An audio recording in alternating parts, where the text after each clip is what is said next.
Assalamualaikum warahmatullahi wabarakatuh. Saya ingin memaparkan materi tugas mata kuliah Lembaga Keuangan, menjelaskan tentang manajemen risiko di perbankan syariah.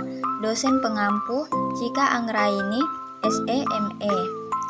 Baik, sebelum masuk ke pembahasan, saya ingin memperkenalkan diri. Nama Hera Majalima, NIM 223112014, Prodi Ekonomi Syariah semester 3, Universitas Al-Khairat. Baik, kita masuk pada materi. Di sini ada 10 resiko yang diakibatkan oleh bank syariah, yaitu yang pertama, resiko pembiayaan. Yang kedua, resiko pasar. Yang ketiga, resiko likuiditas. Dan yang keempat, resiko operasional. Dan kelima, resiko hukum. Keenam, resiko reputasi. Ketujuh, resiko strategik. Yang kedelapan, resiko kepatuhan. Yang kesembilan, resiko kepatuhan syariah. Dan yang terakhir atau yang ke-10, resiko benchmark. Baik, kita masuk ke poin pertama, yaitu resiko pembiayaan. Resiko pembiayaan yang baik menjadi kunci untuk menjaga stabilitas dan keberlanjutan operasional bank syariah. Hal ini melibatkan evaluasi resiko, pemantauan portofolio pembiayaan, serta implementasi langkah-langkah pengendalian resiko yang efektif. Selanjutnya poin kedua, resiko pasar. Resiko pasar di bank syariah mencakup potensi kerugian akibat fluktuasi nilai aset, kewajiban, atau pendapatan yang disebabkan oleh perubahan kondisi pasar.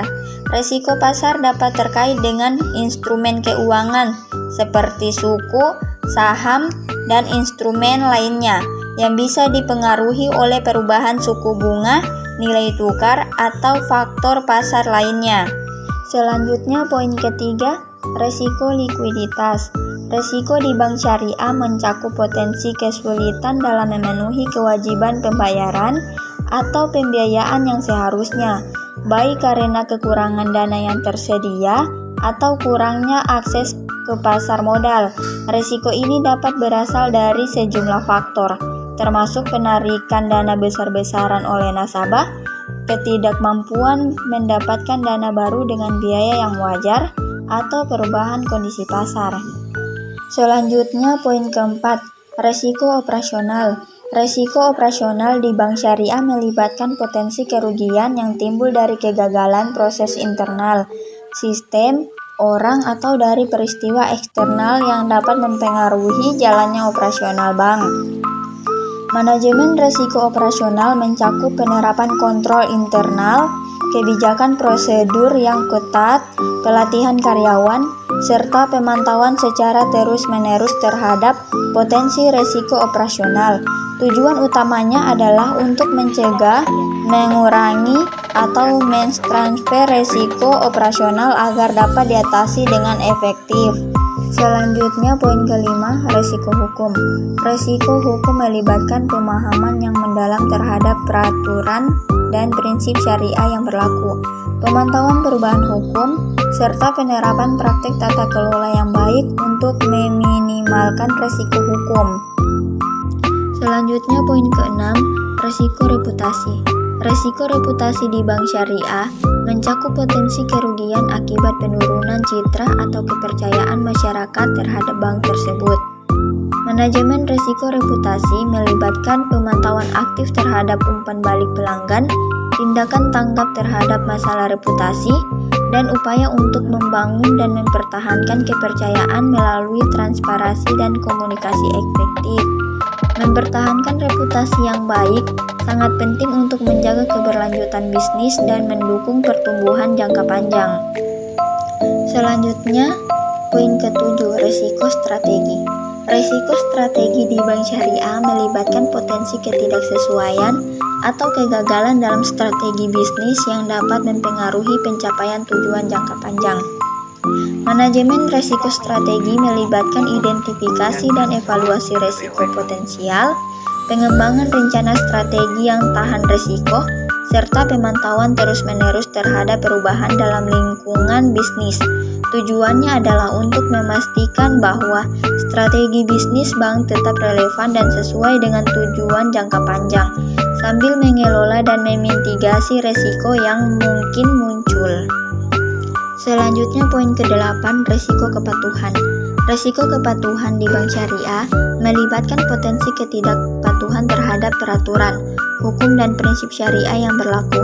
Manajemen resiko kepatuhan melibatkan pemahaman mendalam terhadap regulasi, hukum, dan prinsip syariah yang berlaku.